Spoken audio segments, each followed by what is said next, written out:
praise and clap offering for praise God for our praise and worship team. Ayan, napakasarap po talagang i-worship ang ating Panginoon ngayong umaga. Tama po ba? Ayan, ako palang hina, ubos na yung energy. Tama po ba? Ayan, mukhang nakapagkape na tayo lahat. And now, ito na po yung ating pinakahihintayin. It would be an honor for me to introduce our beautiful speaker for today. She worked in an airline industry for 12 years. When she explored the banking industry for a couple of years until the Lord called her to dedicate her time in serving the Lord at CCF. She became part of the deliverance ministry, and she was soon called to serve in the jail ministry while she has been serving for over 10 years now. Praise God. She has been married to Don Sandico for 20 years, and together they have been joyfully serving the Lord in CCF Sandoval. Ladies, let's all welcome Sister Janet Sandico.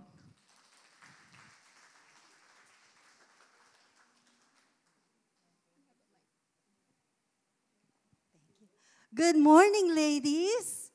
Kumusta po kayo? Ayan. Buti po nakapag-icebreaker na tayo, so maybe we can proceed. Okay po ba tayo dyan? May kulang na lang po, laptop. Sandali lang. Okay. So na-mention po kanina, this is the part 2 ng last time. Sino po yung nandito the last time?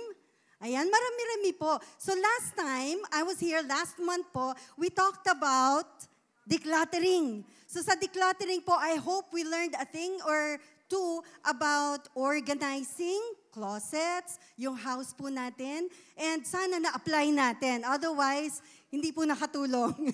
Pero kung maganda po kung na-apply natin and it's lovely and mas nakaka-rest po tayo and relaxing, kung organized po yung bahay natin, decluttered. However, kung ang finances naman natin, hindi maayos, mas masakit po sa ulo yon. Tama po ba? Ayan. So lahat po tayo, I believe, may mga concerns one time or another sa mga finances po natin. And don't worry, hindi po tayo, I'm not a numbers person. Hindi po ako magaling sa math. Pero, ayun nga, one thing I'm good at is organization. So pati po yung finances, magandang organized po kasi makakatulong po sa atin to. So pag nakakita po kayo ng numbers, ignore it kung hindi po kayo mahilig sa numbers. Kasi ang pinapakita ko lang po, it's for us to have an idea. So hindi po natin aaralin yung how to do things. Ready na po ba tayo? Ayan, parang inaantok nga. Ready na po ba tayo? Yes, okay, let's go. Yun lang ay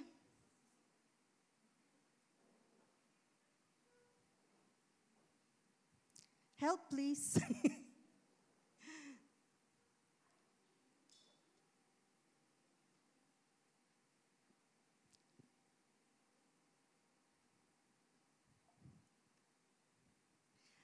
Okay, so mag-start po tayo. I will introduce you to this couple. Ayan, kitang-kita nyo naman po, di ba? Lovely couple. Ayan po, makikita po natin. Say hello to Roland and Cherry. Ito po, very young couple. Maliwanag po ba dyan? Medyo blurry. Thank you, ah. I hope mag-work itong... Hindi nag-work. Ayun. Ayan, lumabas na tuloy yung anak. Nawala yung suspense. Okay, so si Roland po or si Cherry, they got married at a very, very young age. In fact, ayan na nga yung anak niya. Ayaw, ayan. Yung anak po nila at the age of 18 years old. Dapat yun, naglalaro pa yata yung 18. Ako at 18, immature pa. And just like me before and most of us, at 18, hindi pa sila matured. But to have a responsibility, such as raising a son, mahirap po yun. So, they said, wala na, ayaw na namin mag-anak. Nawala na naman sila, ayan. Ayaw na nilang mag-anak. Bakit kaya? Wait. Ayan, siguro dito na lang ako. Okay, however, ayan. A few years later, nagkaroon ng si Elijah, yung panganay nila, nagkaroon ng kapatid, which is si Noah. And after that, naging 3. So yung 1 lang daw na anak na plano nila, that's all they could handle, naging 3. And this is the time because this couple really dedicated their life to the Lord and really committed into hindi lang surrendered life, pero yung Panginoon, Jesus, Word of God, talaga ang pinupuntahan nila for every decision in their family. So, with the 3 kids, they decided, nasa US po sila, and sa US, of course, like most of us know, tinatanggal na po si Jesus, ang Panginoon, sa mga school system. So they said, alam nila na they are here on earth, ang pinaka-first priority nila or ministry nila or steward na binigay sa kanila is their sons. For them to raise these boys into godly men, mahirap po with the environment sa US. So they decided na mag-homeschool na lang sila. Sandali lang, kunyari hindi niyo ako nakikita. Wala akong water. Ayan. They decided to do homeschooling. So parang no big deal, mag-homeschool sila. However, pag nag-homeschool po sila, that would mean si Cherry or yung wife would have to give up her career.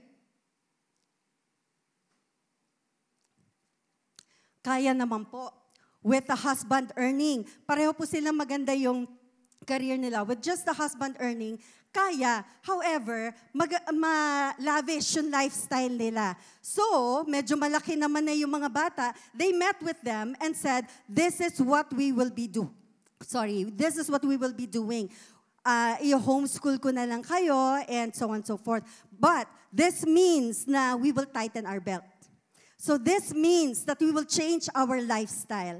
And this means na, bago po yung bahay nila malaki, this means that we might have to downsize our house. Why? Because for the purpose na binigay sa atin ng Panginoon. So in-explain nila why they're going through homeschooling. So yun na po ang naging decision nila. And that decision came mga October po. 3 months later, handa na ba kayo? 3 months later, naka-receive po sila ng napakalaking inheritance. Huge. So that means, hindi po kailangan, yung plano po nila in October was for the following school year. Niready po nila yung mga bata. And then, 3 months just after that commitment, naka-receive sila ng malaking inheritance that hindi lang si Cherry ang nag-resign, pati yung husband. Why? Ang daming building na pinamana sa kanila, downtown Chicago. So, ang ginawa na lang nila, they are managing, yung lalaki managing the buildings na binigay sa kanila. Hindi lang sa isang state, meron din sa Las Vegas, meron din sa Philippines, meron kung saan-saan. And minana nila to from an aunt na namatay na walang pamilya.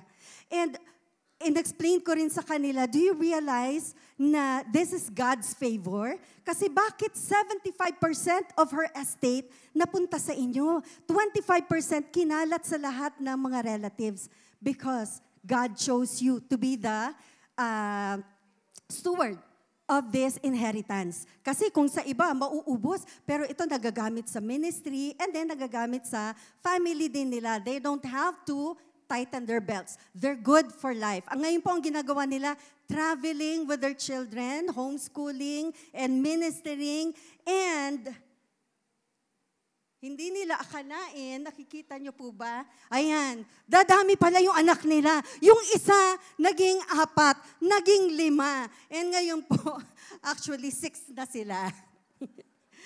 6 beautiful children, and very godly children. So this is after they made a commitment to really serve the Lord, to really minister to these children, and raise these boys into godly men. Nakita po nila, it's gonna be tough kung hahayaan nila yung mundo. We're not saying na lahat po tayo mag-homeschool, pero this is very clear and specific sa kanilang mag-asawa. And yun pala, merong ganyang plano. And who knows, baka madagdagan pa po yan. Darating po sila sa October. Every time manggagaling sa Philippines, pagbalik sa US, buntis. Hindi ko alam kung bakit. So there's something about the Philippines, kaya dumami pong ganyan yan. So this reminds me of siguro po familiar kayo dito sa verse na to. Familiar po ba kayo dyan? Matthew 6:25-34. When I look at their lives, I see this in my head. I read this in my head. Basahin po natin, Matthew 6:25-34. Eto muna po. For this,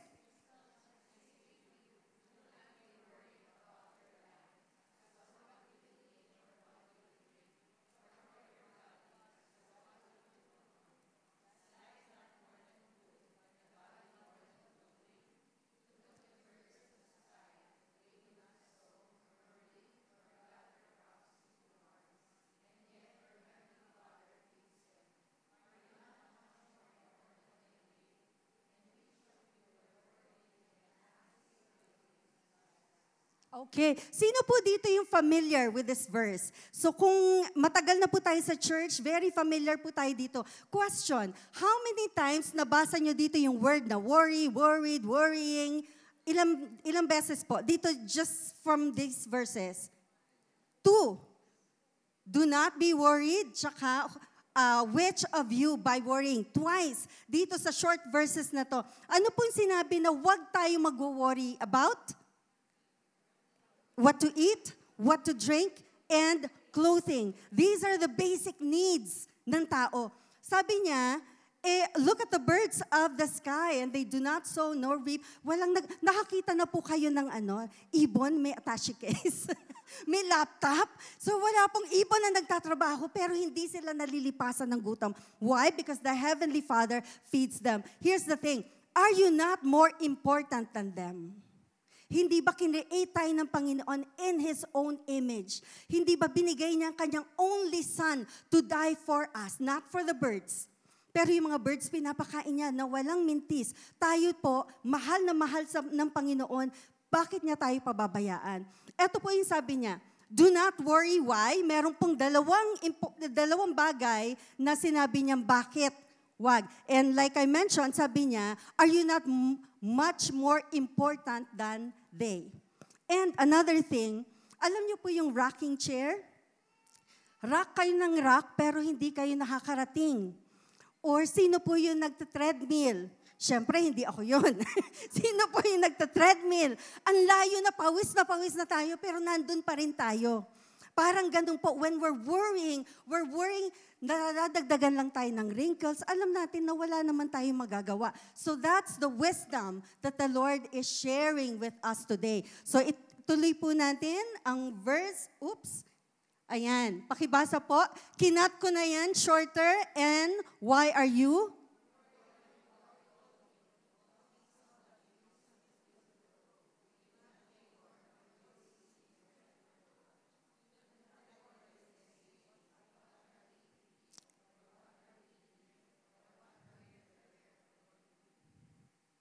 Ilang beses po ulit yung worry, worried, worrying.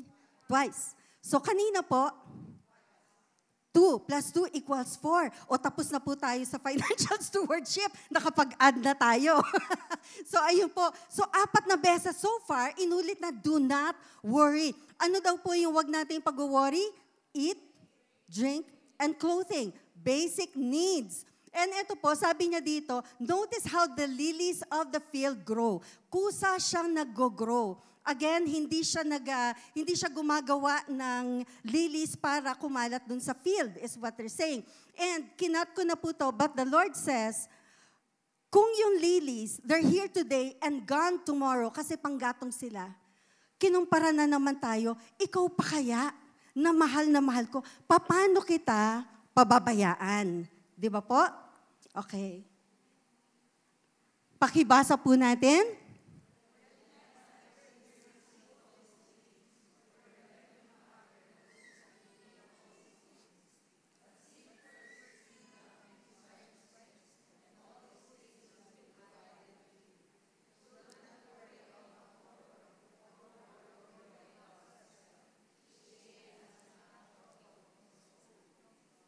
Ayan. So ilang beses na naman po sinabi ang worry, worried.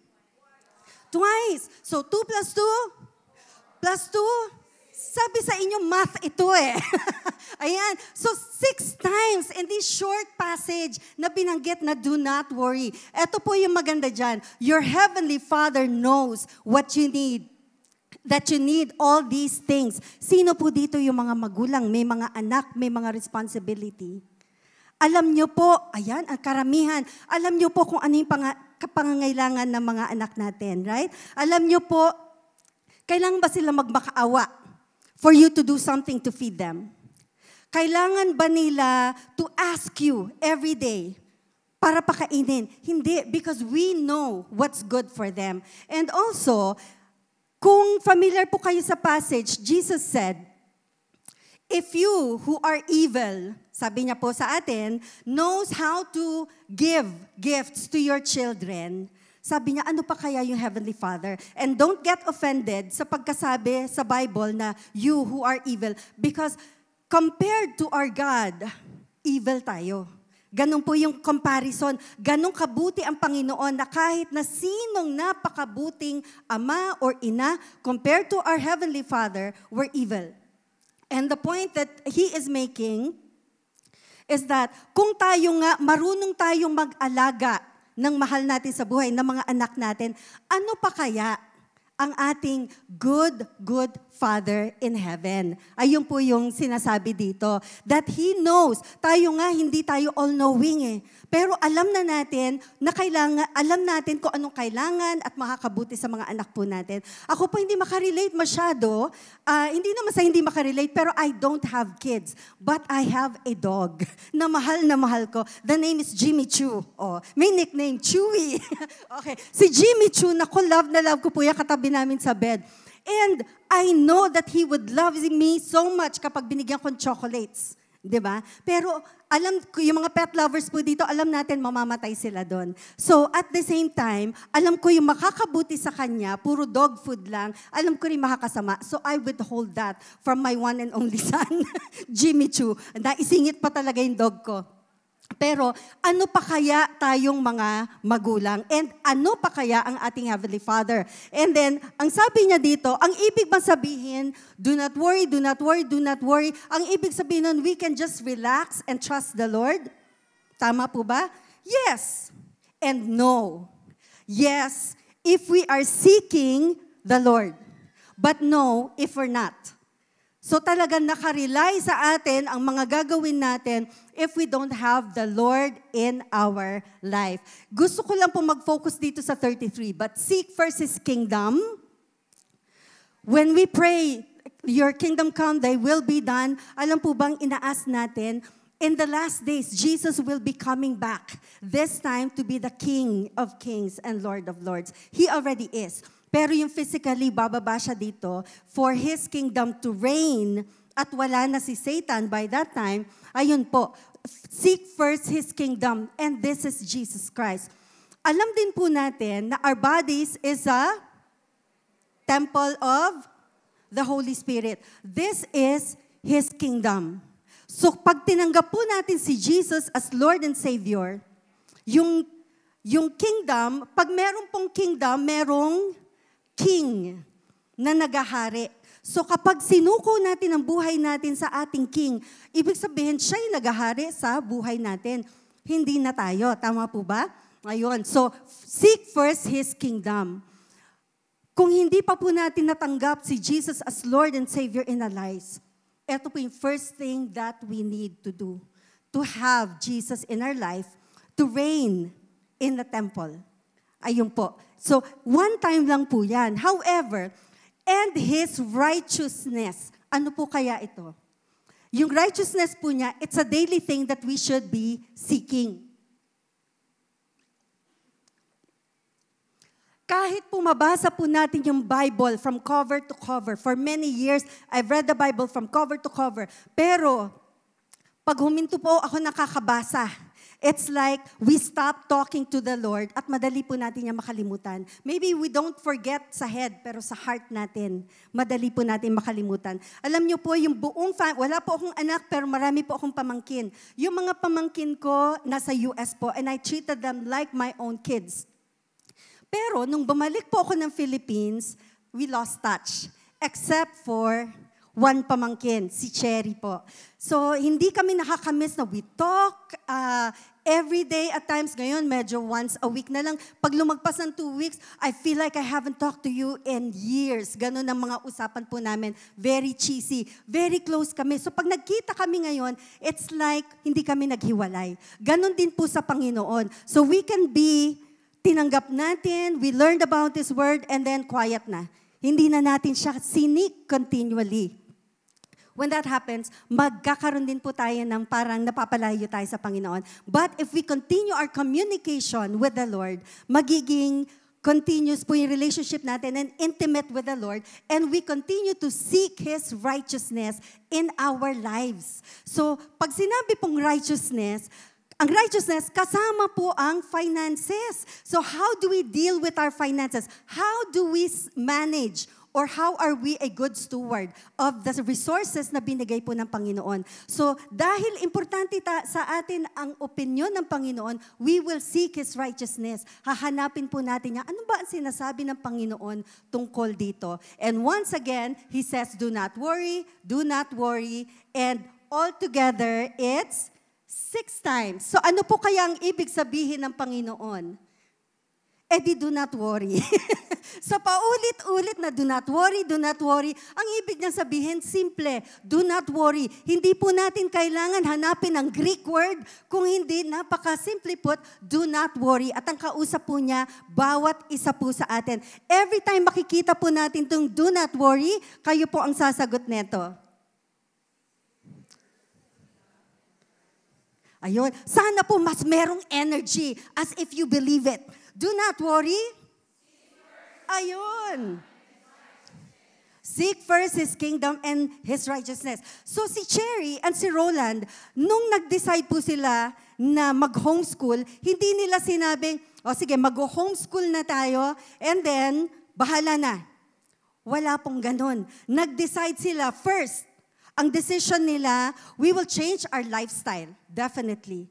Second, sa pag-change natin ng lifestyle, it's not working, we're gonna have to tighten our belt even more. Pag wala pa rin, we're gonna have to sell our house that we love so much. We will downsize. Whatever it takes. Alam natin na ang mas importante, yung mga bata, to raise them na with a firm foundation with the Lord. So meron po silang plan A, plan B, plan C. Meron po silang ginawa to do their commitment. And first thing they did was to seek kung ano ang pinapagawa ng Panginoon. And this, again, hindi po lahat tinawag to homeschool. Sila po, as they were seeking the Lord, maliwanag that they were being called to homeschool. Ayan po.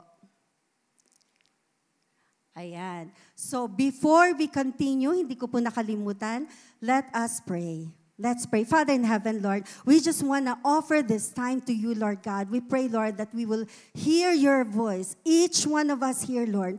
Kagaya po na nabanggit kanina, you know each and every one. You know their struggles, Lord. You know them inside and out. Will you meet them where they are, Father God? Father, if it's their finances, if it's their marriage, if it's a relationship with their children or with someone else, Father, we lift them up to you, Lord God. And will you use WOW today, Lord God, to reveal to them anything that you want to reveal. Open our hearts and minds, Father, for your word in Jesus' name. Amen. Okay, tuloy na po tayo. Ulit, do not worry. Ayun po yung kailangan nating gawin. Ready na po ba tayo?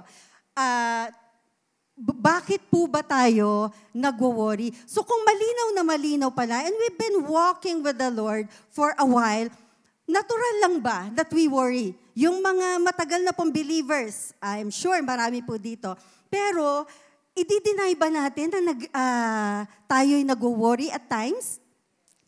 Sometimes nagwo-worry pa rin tayo, di ba po? So, of course, iba po yung pag-worry ng wala pong Panginoon sa buhay because they have no hope. Wala silang pag-asa na tinitingnan. Pero tayo pong mga believers, we know that we have hope. Pero at times, if we will admit it, experience po tayo ng pagwo-worry. And bakit po kaya tayo nagwo-worry? Parang ang hirap niya eh. Ayan. Being afraid at times. Okay. Ang being afraid po is an emotion that God gave us also.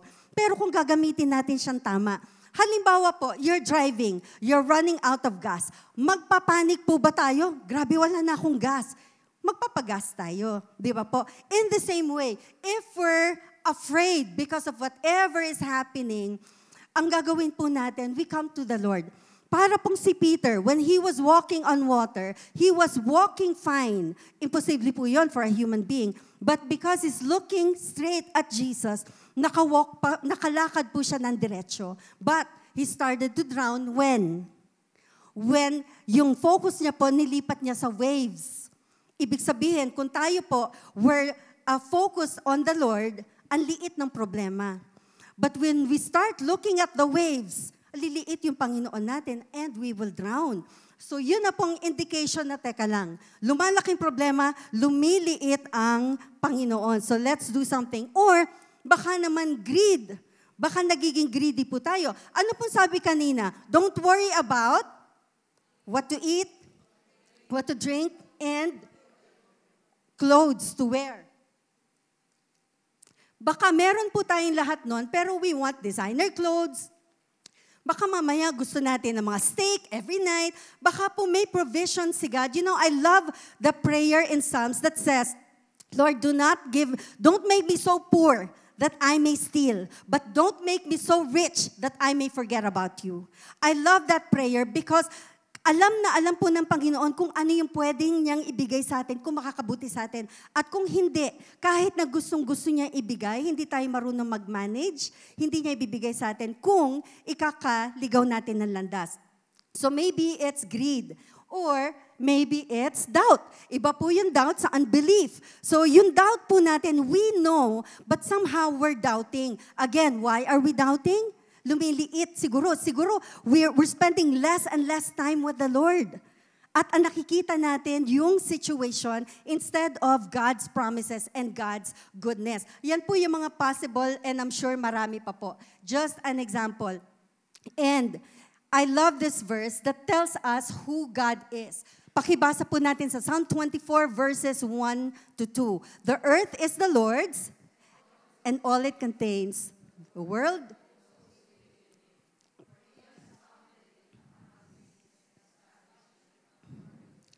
Okay, I love this verse because it says it all.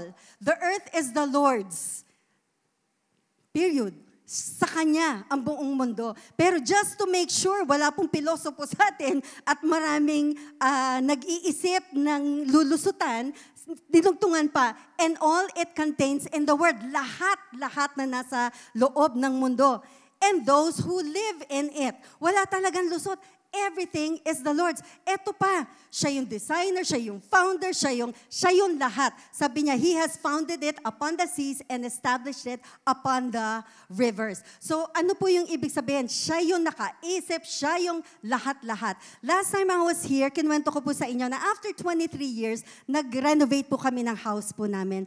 And yung pong contractor namin is a friend of ours. So pag bibisita po yan sa bahay, sasabihin ko talaga, thank you, ang linis talaga ng gawa nyo, I love what you did. Sasabihin niya sa akin, kahit naman maganda yung gawa namin, kung hindi maganda yung design mo, thank you. Kung hindi maganda yung design nyo, hindi rin maganda. Babalikan ko naman siya, kahit naman anong ganda ng design, kung pangit ang gawa nyo, hindi rin siya maganda. Tama po ba kami pareho? Yes! Pero sa totoo lang, kahit maganda yung design ko, maganda yung gawa niya, kung hindi babayaran ng asawa ko, walang renovation na mangyayari. So, in other words, marami po tayong credit na mabibigay sa isa't isa. Diba? Hindi natin makaklaim kagaya nito na it's all God. When we say, to God be the glory, talaga namang 100% to God be the glory because He deserves all the glory in the world.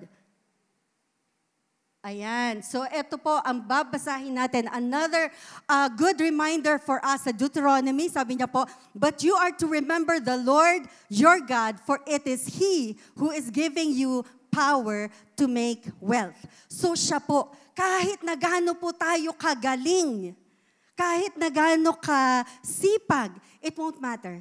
Ang Panginoon po ang nagsasabi sa atin, ang nagbibigay ng power to earn. Paano kaya ito? Dali lang. Ayan. Okay, nakikita nyo po, para po siyang gripo. Sa bahay po natin, meron tayo sa washroom or sa CR. Meron po, sa CR nga, meron na shower, meron pang faucet na ganyan. Meron din tayo sa kitchen. So in other words, sa isang bahay pa lang, ang dami ng mga gripo. Pero iba ba yung pinanggagalingan nito? Iba yung pinanggagalingan? Hindi. Isa lang ang source. So dumaan sa different channels, but it comes from one source. Di ba po? So just like, talagang wake-up call po ang pandemic sa maraming tao. So even the business na thriving, when God closed the opportunities, wala silang magawa. At the same time, yung mga hirap na hirap sa buhay, biglang yumaman naman nung pandemic. So hindi kahit na anong gawin natin, it's really the Lord who will dictate kung ano po. Gawin lang natin yung part natin and we can rest in the Lord. Ngayon po. So lahat po ng concerns natin about finances, did you know that more than faith and prayer, more than twice ang verses about money. And more than twice pa rin ang parables about money. Why? Alam po ng Panginoon na ito po yung competitor niya sa puso natin. Kapag hinahain na dyan, opportunity to get rich, baka unahin po natin yon. Kesa sa unahin natin ng Panginoon. We can say, ay, hindi ako ganyan. Baka po yung pagdating sa testing, alam po ng Panginoon, kaya punong-puno ang Bible about about money. So, dahil napakarami po niyan, kesa po tayo magkaroon ng part 3, 4, 5, 6, hanggang next year po tayo, ako yung nakikita nyo, hindi po natin siya pwedeng isa-isahin. But I can give you some ideas on yung mga common concerns po natin. May concerns po ba sa salary? Meron po ba tayong pinapaswelduhan? Kung sabi po sa Bible, kung alam mong suswelduhan siya, huwag mo ipagpabukas, inipit mo pa yung tao, bukas ka bumalik. Deserve niya yon, bayaran mo siya. About salary, should I save or should I not? Pag nag-save ba ako, it shows that I don't trust the Lord. Yun ba yung iniisip natin? Pwede natin maisip yan kung hindi natin binabasa yung Bible. But if we will read the Bible talks about we should save. Kagaya daw po ng ants, yung langgam, they save for the rainy days. Ano pa? Should I pay taxes? Familiar po tayo dito? Give to Caesar what's due to Caesar. And other verses that talks about that. And is it okay to borrow money? Eto po. To borrow money. Kaya hindi po natin to pinopromote sa D-group. It's because baka nawawala po yung essence ng D-group natin. And sabi po sa Bible, parang they get, parang slave dun sa, yung borrower naging slave nung nagpabaro. So we don't wanna do that. We learned the hard way. Meron po kaming pinautang. Yun pala, ginamit niya sa drug addiction niya. So kami pala yung nag-fund no kanyang drug addiction. So another story, ganun na naman. Pero hindi naman drug addiction, gambling. So talagang we learned the hard way na we should know para saan ba yan. Of course, sasabihin ba niyang para to sa sa gambling ko. Siyempre, hindi niya sasabihin yan, but we need to investigate somehow. O, yun po. So, is it okay to borrow money? Unang-una, para saan? Baka naman magbe-birthday lang yung anak natin, o kaya magbe-birthday tayo. Hindi po practical yon, and it's not being a good steward. So, tayo po, na magpapautang, sa hospital ba? Hospitalization? Huwag mo namang gamitin yung Bible verse. Ay, sabi ng Bible, huwag magpautang. Mamamatay na yung kamag-anak niya, hindi mailabas. Pautangin na natin or bigyan na natin. So, we can go on and on with the borrowing, pero mga lang po to, mga ideas on what the Bible has. And should I co-sign or co-borrower? Kahit po well-meaning person, at the time na hindi kinukuha kayo to be the co-borrower, maganda yung intention, pero pag nagkagipit-gipitan na, Kahit gustuhin niya, hindi na siya makabayad, damay ka. So that's why the Bible is protecting us from that.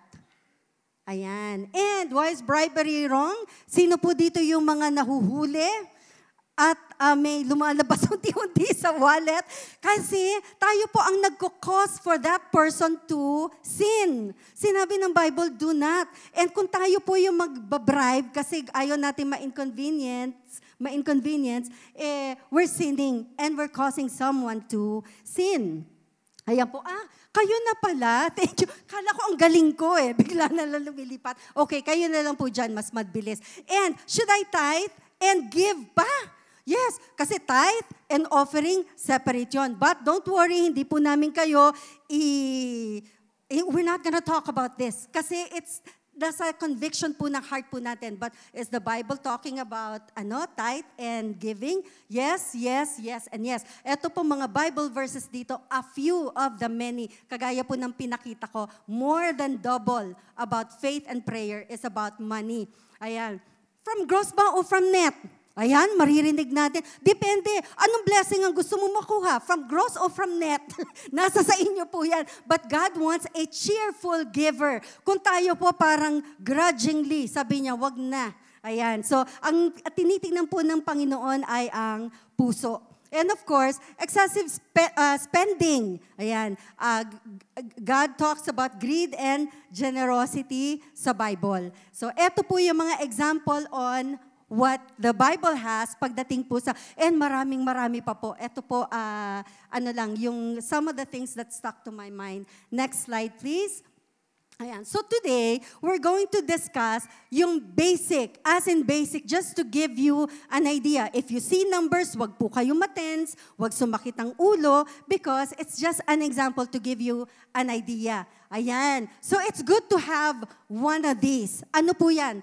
Profiling. Pwede natin sabihin, naku, ano naman ang ilalagay ko dyan? Wala akong ari-arian. It's okay. Baka naman meron kang furnishings. Meron. Diba? Just weeks ago, meron po kaming kinounsel na talagang they're in debt. Ginawa namin to, sinabi namin, very humbling experience talaga sa kanila kasi sasabihin nila yung sweldo talaga nila for us to be able to help them. So, inisa-isa namin and talaga naman ang resulta, hindi mo alam kung paano sila makakabayad. But, kung meron po tayong sitwasyon na gano'n, we can ask help from, ang dami pong makakatulong po dito sa CCF Antipolo po sa atin. You can get wisdom from them. Pero isa pa pong maganda dito, what you own. Ayan, ilista po natin. Maganda nga kung marami po tayong mga ari-arian, kung meron, I'm sure meron po dito mga ari-arian, magandang pa-appraise.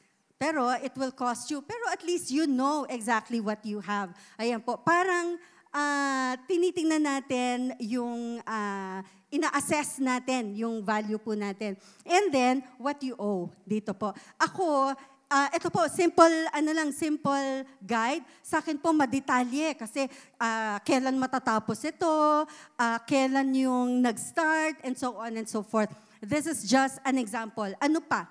Hindi po natin masasabi. Pag may nawala po sa, lahat po tayo, one day we will die.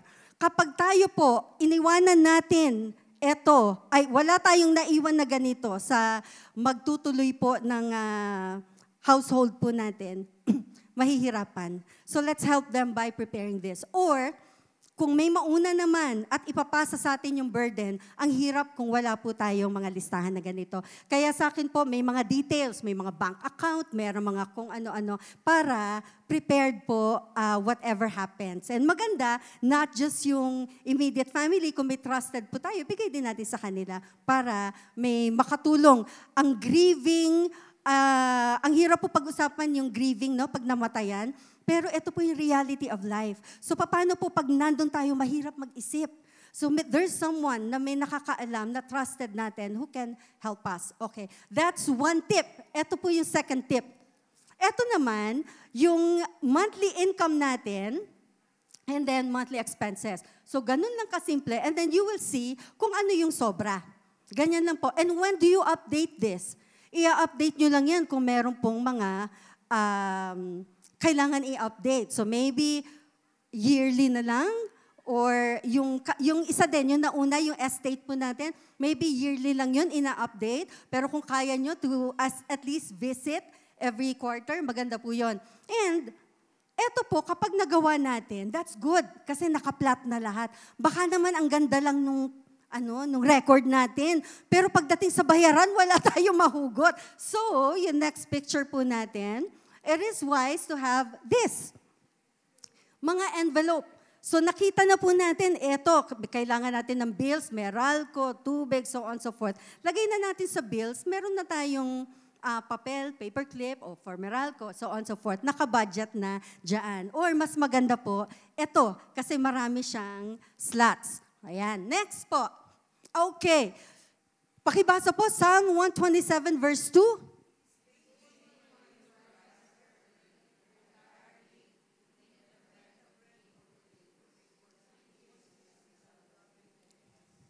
Ang ganda, no? Sabi niya, even in his sleep, kaya niyang payamanin ang kanya anak. Alam niyo po, lumaki po ako, yung aking kadalagahan, lumaki po ako in an environment sa US po na yung trabaho is part of the culture. So kung mapapansin niyo po sa movies, yung mga bata, pag break sa school, nagbebenta ng lemonade, ganyan. Or nagbebenta ng, tawag dito, nagde-deliver ng dyaryo, parang ganyan. So dati po yun. So hanggang mag-retire, retired na, pero pag malakas pa, nagtatrabaho pa rin talaga. So ako po, I had 2 jobs, common po yun. Pero at the time, I had 3 jobs. Why?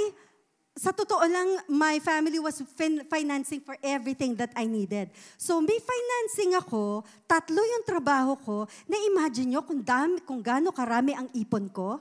Na-imagine nyo ba? Wala! Hindi po to exaggeration. 0. When I decided to come back to the Philippines, ni 5. 1 cent, kasi nasa US wala. So naghingi pa ako sa ate ko, ate, bigyan mo naman akong pera. Uwi ako sa Philippines, wala ako. Paano ka nawalan ng pera? Ang dami mong trabaho.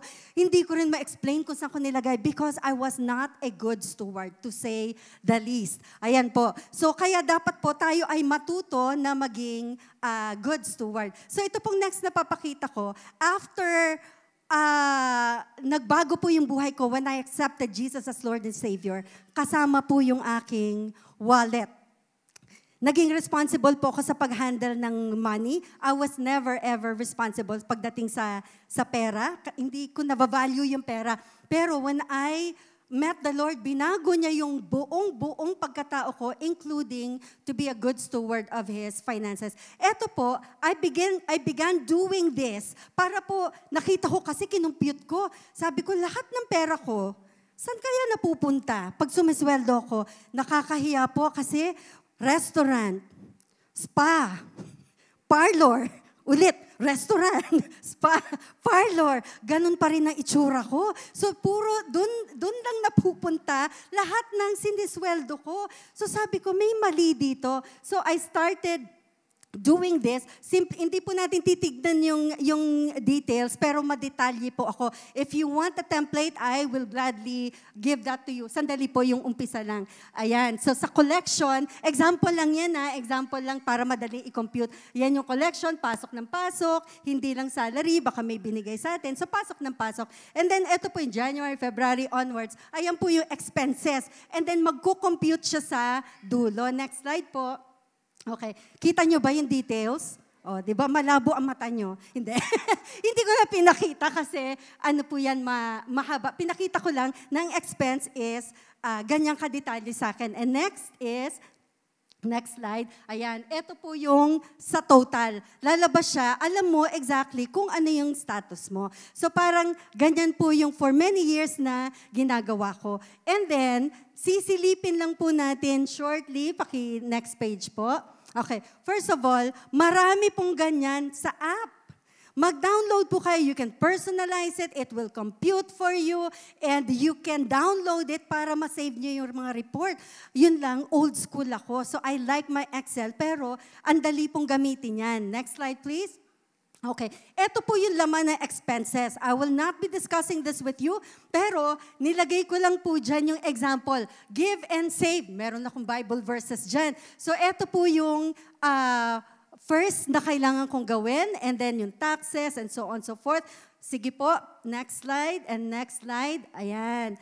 And last slide na po tayo. Ito po yung last slide. Kapag dumating yung time na kailangan, we need to tighten our belts. Dito ko magre-review. Ito po yung isa, yung pets po namin. Aba, ang aking Jimmy Choo nakabuntis. Ang cute, inampun namin. 2, plus the wife. Di 3. Ang gastos pala nun sa PPAD, sa food, tapos yung sa grooming, and so on and so forth. So, pinamigay namin lahat. Nakabawas kami. Ang laki na nabawas. Ano pa? Titingnan natin dyan. If you notice, puro tigpipiso. Biglang naglagay lang ako ng mga figures dyan. Ayun. Tapos, ayan po, nakatulong po sa amin yung AC cleaning. Tumutuloy yung aircon namin. Kailangan ng cleaning. Pag-check ko sa record namin, hindi kailangan ng cleaning kasi 2 months ago lang kindin yan. So, ibig sabihin may sira. So, this helps a lot para naging diary na rin. Okay, next slide. Nagko-compute po yan. Okay. Let me tell you about, tingnan niyo po yung shape ng babae. Ako talaga, di ba? Ayan. Eto po, short story about when I decided to really commit my life to the Lord. Sabi ko, dati po kasi puro, alam ko lang I had to. Pero when I decided to commit my life to the Lord, nag-resign po ako sa work ko. However, after just 3 months, may ino-offer sa aking trabaho. Yung trabaho po, it's hard to refuse. It's because yung trabaho po, ako daw magsa-set up ng department. It's a non-existing department. Ako mag-set up ng department, ako mag-design ng lahat. Ako lahat, in other words, pati hiring and training, system, walang system, lahat. Music to my ears. Kasi system, binanggit ang system, binanggit ang organized, binanggit ang lahat. That's me, and me. May isang problema lang ako. I'm not good with numbers. Yun ang weakness ko. Pero na-overpower neto, yun lahat ng gusto ko. Lalo na, ang i-hire ko daw is the newly grads. Sabi ko, I will bring them to you, Lord. Yun ang plano ko. Pero hindi po yun ang nangyari. After just 3 months of working, na-backslide po ako. Because of pride, because of naging busy, na-backslide po ako. Nung na-backslide po ako for 2 years, talagang completely, I turned away from the Lord. Wala naman nangyaring hindi maganda, but I just knew there's emptiness. At the height of my career, empty. So I said, I have to resign from my work and go back to God. Sabi ko po sa Panginoon, Lord, I'm not gonna lie to you kasi kita mo naman yung heart ko eh. Hindi kita mabigyan even 5 minutes of my time because I love my job so much. So sabi ko, magre-resign na lang ako kasi hindi ko siya kayang i-balance. So nag-resign po ako ng November. Sabi ng boss ko, walang nagre-resign ng November kasi nandyan yung mga bonuses and then you're up for promotion in February. Antayin mo yung February and then doon ka mag-resign kasi ang daming promotion, adjustment, so on and so forth. But I said, kung ganon, lalo akong magre-resign ngayon pa lang kasi baka masilaw ako sa offer. So I turned away from that. But God is so good. Just a few months after, I got an offer from Chicago, kung saan po ako galing. Pinag-handle ako dito ng business. Ang offer niya, wala akong gagawin, hindi pa uso yung work from home, wala akong gagawin. Sabi niya, just answer my call kapag may kailangan ako kasi hindi siya first time niya sa Philippines, and then ako lang yung gagawa dito.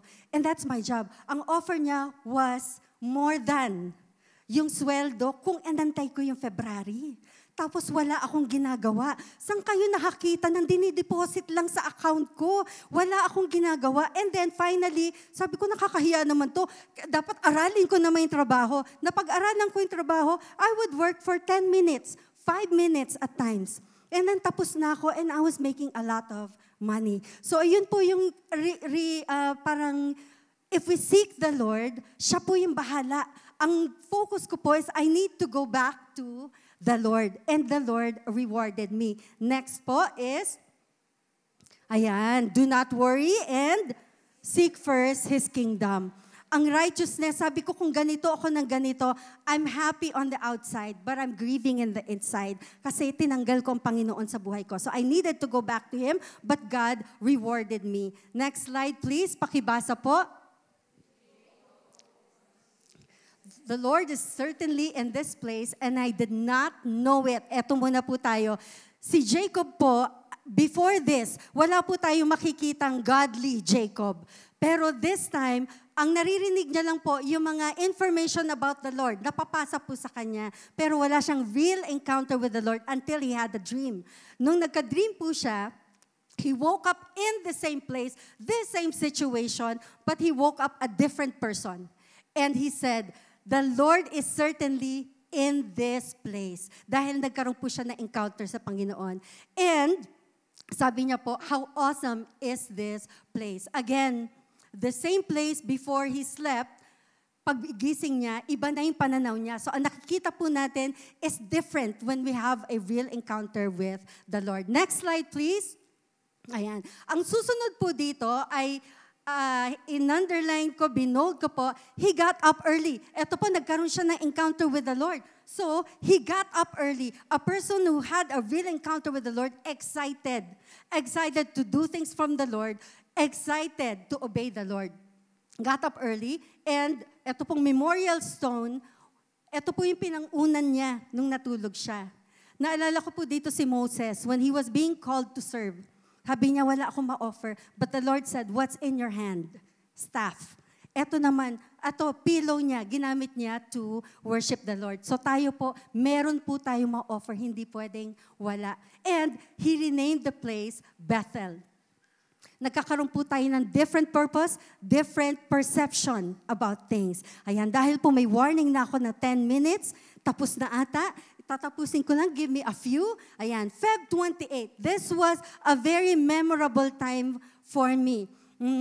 Many years back. Ito pong the same job that I told you. For many years, sumasweldo po ako na very minimal yung ginagawa ko. Until yung global crisis happened. And when this happened, winarningan ako ng boss ko, we're gonna have to close yung operation sa Philippines. You warn the people. Sabi ko, okay, ready na ako, Feb 28. Yung pong husband ko, kasi it would mean change of lifestyle. So sabi ng husband ko, hindi siya namumuwersa, pero hindi ka ba nangihinayang sa karir mo? Lagi na, palapit ng palapit yung Feb 28, palakas ng palakas yung, hindi ka ba nangihinayang sa, ang ginawa ko po, hindi ako sumasagot, lumuhod talaga ako, Lord. Eto pong time na to, hindi pa ganun nagsuserve. Parang Sunday worshiper pa lang po yung husband ko. Ako, I just know that God has a great plan.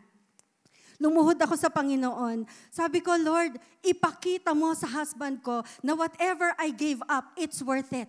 Because I'm serving the King of Kings and the Lord of Lords. Tumawag po yung boss ko on March 1. Skype pa nun. Naririnig ng husband ko. Sabi ko, oh, thank you for the opportunity. Nagpaalam na ako. Pagka-hello pa lang, nagpaalam na ako.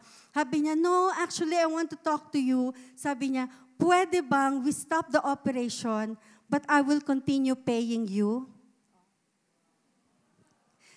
Meron bang ganun? Sabi niya, it's easy to look for employees. But it's not easy to look for someone you can trust. So sabi niya, I don't want to take the risk na pag bumalik ang operation dyan, may trabaho ka na. I want to pay you just to keep you for many years. After 6 months, sigurado ka pa, nagigilty ako, tumatanggap lang ako. Baligtad, siya'y nakikipagtawaran. 6 more months. And then finally, tinigil na rin. But this was after years na sumasweldo lang ako. Feb 28. And then, not a word, sabi ko lang sa husband ko, o naniwala ka na.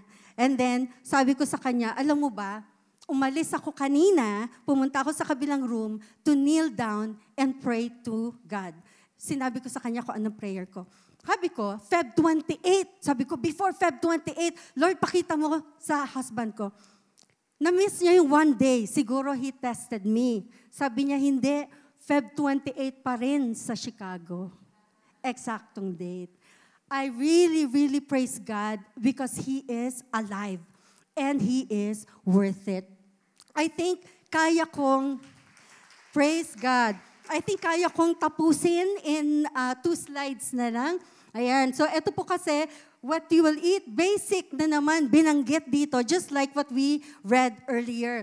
Sabi niya, ito pong if God will, hindi po condition yan.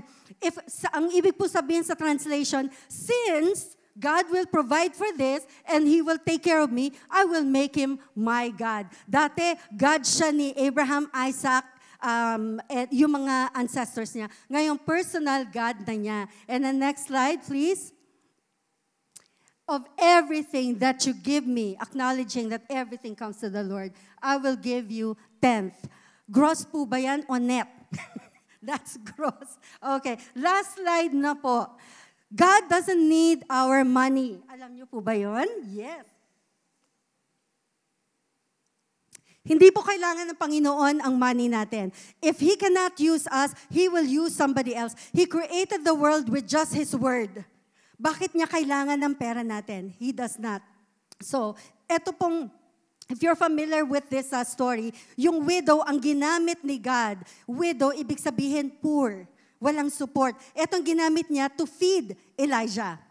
Okay, I have this experience. Dati po, on every Wednesday, I would visit 2 jails. Pagod na pagod po ako. And then walang breakfast, walang lunch. And then babalik ako sa St. Francis Square pa dati. Gutom na gutom. So gutom na gutom kasi maghapon, dire-diretso. Walang meal, tapos tuloy-tuloy sa ministry. And then, pagdating ko sa dati may hapchan doon eh. So, diretso na talaga ako kasi may 3 p.m. D group naman ako. So, short lang, magmamadali talaga. From the time I got there, very clear ang instruction ni God, invite this person to lunch. Sa D group ko yon. And mas masaya yun kasi may kasabay ako. However, sa sobrang gutom ko, nakalimutan kong i-message na punta ka dito sa Hapcha, nakalimutan ko. And then, pa-message na ako, dumating na yung waiter. Eh di nakalimutan ko na naman siya. Tapos pa-message na ako, dumating yung soup. In other words, nakalimutan ko na siya completely. Tapos alam niyo, pag gutom kayo, parang lahat kakainin niyo, wiped out. Busog parang nahihilo ko sa busog. Paglabas ko, how clever God is. Paglabas ko sa Hapchan, dumarating yung dapat kong invite. Tapos, sa kabila, dumarating yung widow, may dalang puto. Tsaka very poor, minsan wala siyang pamasahe. Tapos, so tatlo kaming ganyan, sabi nung widow, uy, may dala akong puto, pinagluto ko. Umiyak kagad yung pinapa-invite sa akin. Sabi niya, si God talaga is so good. Sabi ko, titiisin ko yung gutom ko. Wala akong breakfast, wala akong lunch. Hindi ako pwedeng bumili kasi hindi ako makaka-uwi. Pamasahin na lang to. Sabi niya, pero hindi ako pinabayaang magutom ni God. Sabi niya, makakakain pa rin ako. Alam niyo yung gusto niyo mawala na lang. Kasi po, habang nahihilo ko sa busog, siya naman talagang wala siyang makain. Hindi, gustong-gusto ko siya, nakalimot talaga ako. Pero that was an example na hindi ko makakalimutan. Kung hindi ako magpapagamit sa Panginoon, whether with money or gifts or talents, whatever, kung hindi ako magpapagamit sa Panginoon, it's my loss. Gagamit siya ng iba. So thank you. Father God in heaven, we just want to thank you and we praise you for today, Lord God. Father, may your word pierce into our hearts, Lord, that there's nothing that we have that did not come from you. So you deserve the highest praise, Lord God. And we pray, Lord, that we will give our all and experience the joy of giving our time, talent, and treasure, Lord God. Father, we thank you and we praise you. In Jesus' name, amen. Pasensya na, nag-overtime. Thank you so much, Sis Janet. Sandico, pwede pong stay po muna tayo dito for another part po, continuation. Sige po, sa gitna. Hindi ko po nasabi sa inyo, part 3. Ito na po, ready na pa kayo.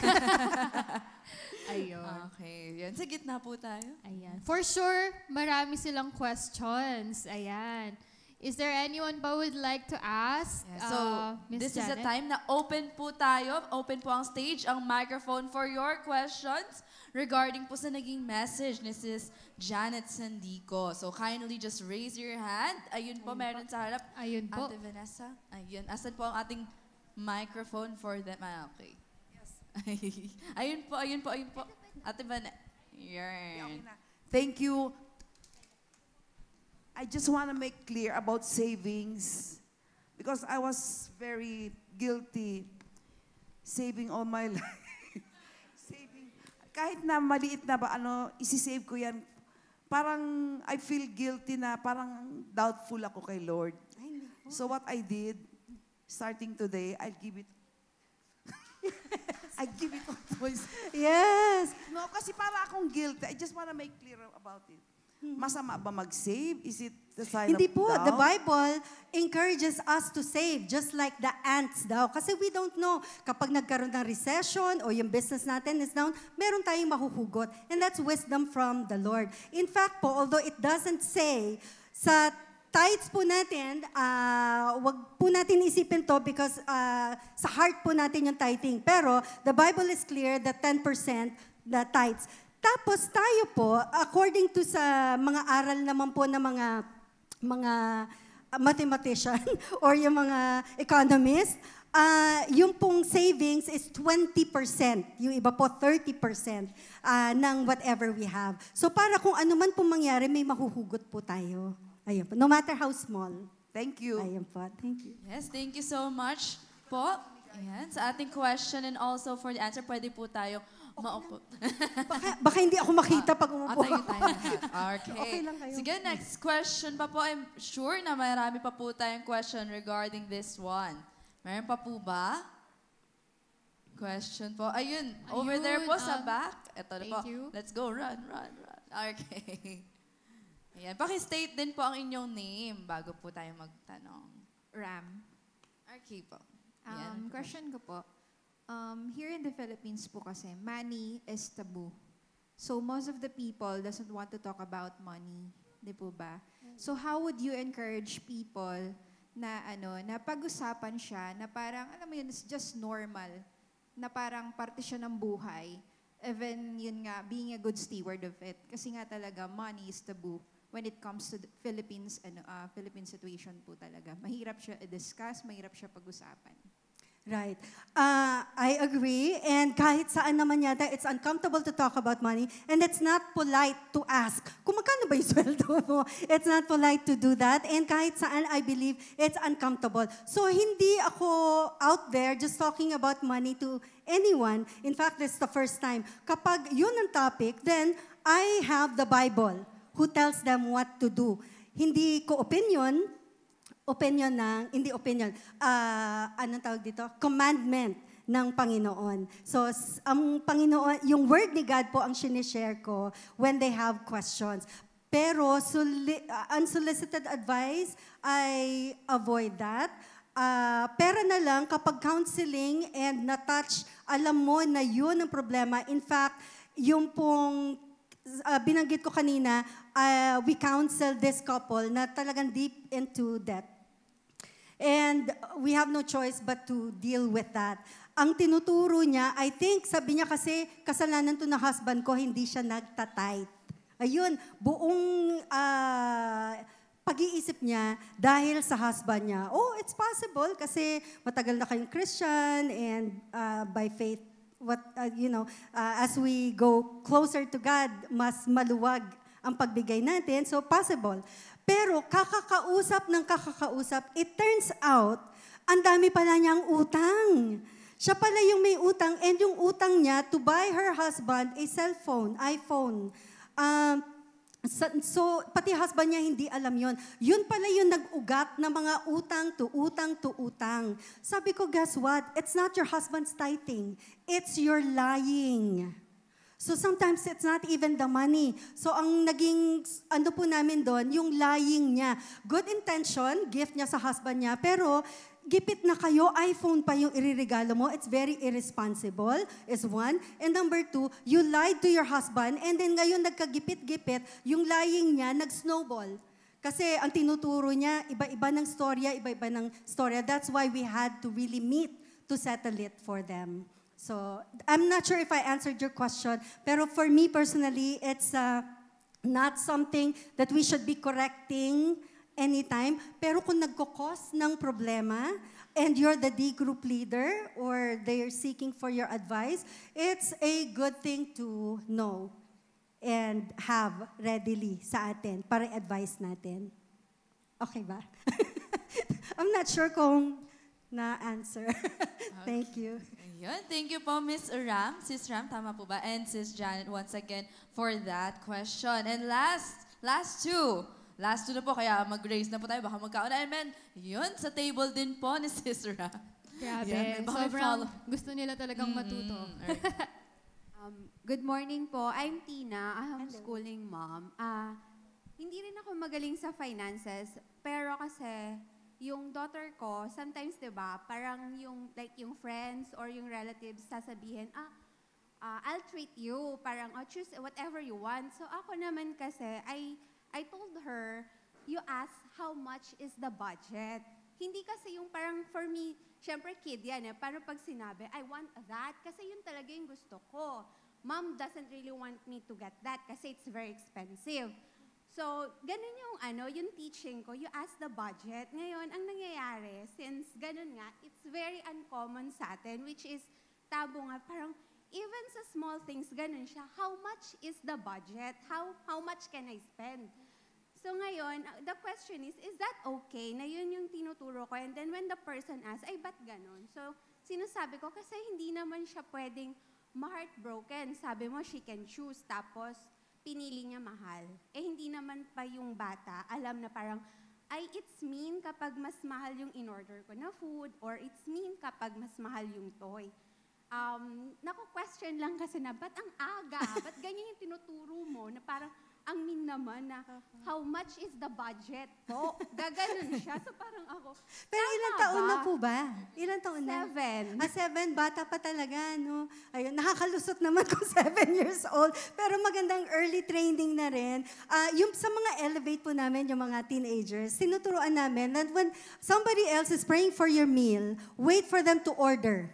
Tingnan mo yung price range nung in-order nila. And then, baka lower yung price range na piliin mo. So, pag malaki na. Pag bata naman, pwede nyo po siguro, okay lang Actually, pag bata, makakalusot, di ba? Pero, maybe, kung sasabihin nyo, why don't you order for me, tita? Di ba? Parang siya na yung bahala. Of course, pag pinili naman nung tita, hindi niya kinakain. Pero makita niya na siguro yung price range. I don't know, 7 years old.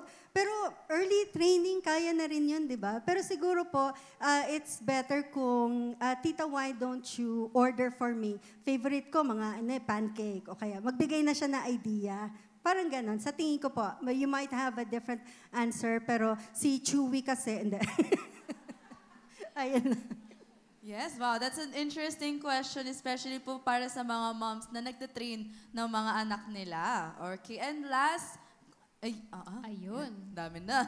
Nagkasabay na sila. Ayun na po. Okay. So, dito po muna tayo sa gitnang section. Hello po, good morning. Ang question ko lang po is, para po din sa mga breadwinners dito, how do you draw the line po pagdating sa, kasi siyempre, the Lord is blessing us with the capacity to earn and make money. And we are called to be a channel of His blessings. Pero paano po yung mga tao na, how do I say this? Yung mga tao na nagre-receive na lang po ng help and they don't see themselves, and wala naman yung like nagagalit ka sa kanila kasi they don't want to help themselves. Pero yung parang naaawa ka rin sa kanila because you can see that they're living a defeated life and they believe, parang they have lost belief or confidence in themselves, so they don't think they're capable of earning as you are. And so, parang hinahayaan ka na lang nila na ikaw na lang, aasahan ka lang nila, ganun. So, if I understand the question correctly, parang how do we deal with, parang nakaasa na lang sa bigay, di ba? Di ba, narinig na natin yung teach them how to fish And don't give them fish, 'di ba? Unang-una, sa jail ministry po, napakaraming ganyan. So when they come out, ang dami mo all of a sudden, ka-textmate, kasi text ng text sa'yo, nang hihingi. So, unang-una, pag first time yan, alam ko naman galing siya sa, because I know the background, magbibigay talaga ako. Tsaka maliliit lang naman. Pag sinabi niya, tatanong ko, pamasahe daw, ganyan. Minsan magbibigay pa amount 180 para sa milk ng anak ko. O, dahil galante ako, 200. Keep the change. Ayan. Pero sa first time. Pero second time, kumbaga it differs. Kasi mapapansin mo yung trend.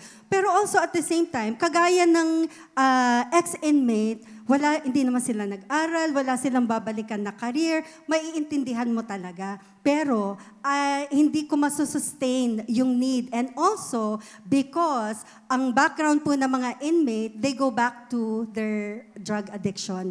Baka magfa-finance ako ng drug addiction na naman, nakakontribute pa ako. So first of all, is wisdom from the Lord. We cannot go wrong. Hindi ko alam ang dahilan nila, pero alam na alam ng Panginoon. Meron po akong isang inmate na inampon ko sa bahay namin. Because it was so clear that when I inquired from the Lord, sabi niya lang, ate, help, kasi ibabalik talaga ako sa dati dahil sa environment niya.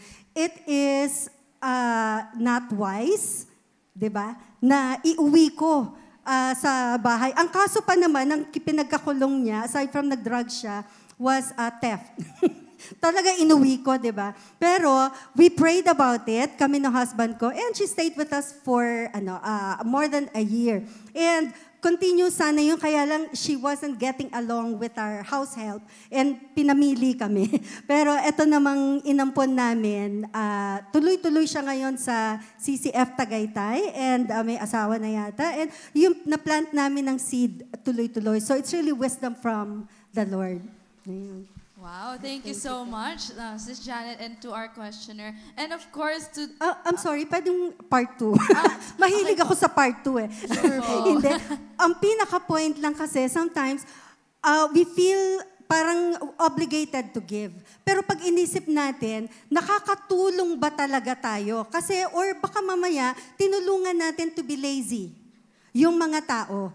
Di ba po? So kaya we need to really consult the Lord and have ask for wisdom, and also tingnan natin talaga kung nakakatulong. Kasi kung hindi, by all means, don't feel guilty by not giving. Kasi kagaya nga po ng chocolate ni Chewy, pag binigay ko, mamamatay yan. Pero gustong-gusto niya yun. So let's really be responsible in giving. First of all, that's God's money, not ours. Di ba po? So let's ask Him where to give it. Ayan, promise, tapos na. Final na po. Okay, thank you so much for all the questions and for the answers. Thank you so much, Sis Janet. So, I know na marami pa po tayong questions, For but sure. if ever na hindi po kayo nagkaroon ng chance to ask your questions away, you can freely chat us on our social media pages and attend the next Ayun. sessions of Women to Women para makapagtanong po tayo. Maliwanag po? Are we okay with that? Grabe, Nagising parang pa ang po dami ba ang nilang, ating women's? ang dami nilang iniisip. Siguro Ano budget ba? na sila sa isip Parang nila. ready na yung template nila for the budgeting That's and right. everything. So, thank you so much, ladies, for all your questions and for staying with us, no, for listening to our message. Okay? So, can we give a clap of praise for Jesus Christ para sa umagang ito? Ayan, ang daming learnings, umaga pa lang. And for sure, you still have lots of questions and you can discuss it with your group and your fassies. Yes, and and we that- will flash Yeah. our breakout questions. So speaking of that, now here are discussion questions. Number 1, what surprised you to find in the Bible about money? Kasi usually meron lang tayong idea kung ano yung mga sinasabi sa Bible, and Yes. we didn't know siguro sa iba that money is a relevant topic, or kumbaga nabibring right. up din siya in the Bible. Okay? And number 2, what is your primary concern about finances? Okay, so iba-iba tayo, no? From the questions alone, meron from breadwinners, from moms, from working ladies. So, Tito, what is your primary concern? And share it within your group. And number 3, how will the topic today help you with your concern? Okay, so of Ayan. course, lahat naman tayo nakapakinig. So share and discuss ano yung naging learnings natin and how does the topic help you with your concern?